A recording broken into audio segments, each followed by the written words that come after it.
She ignores the people from Mexican heritage in the Southwest who worked and the Native Americans who were here first. She ignores everyone else who was in the country.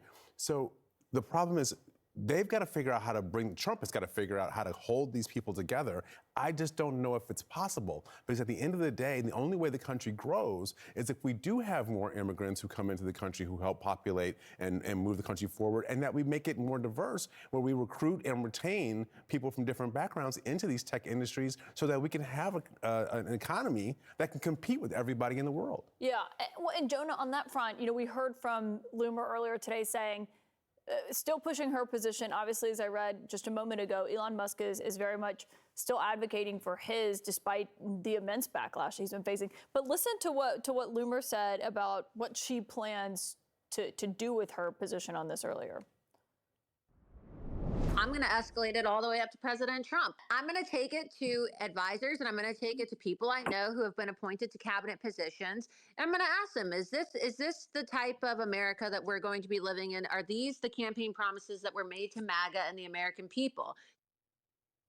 I mean, she does have a direct line to Trump, obviously. We've seen that. Trump has said he doesn't control her. But Elon Musk is someone who's basically living at Mar-a-Lago. And I think that is a real question of whether or not, as you were saying, maybe it's not the full rift, but it's the start of one potentially in this scenario. For sure. I think it's one rift among a bunch that will probably come down the pike as we move forward.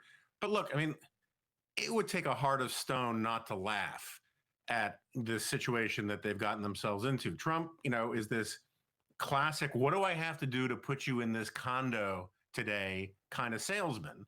And he makes promises to the Musk faction. He makes promises to the Laura Loomer faction and a bunch of other factions in between that cannot be reconciled with each other. And look, I'm much closer to Elon Musk on the policy issue here than I am, even remotely with Laura Loomer about any of this stuff.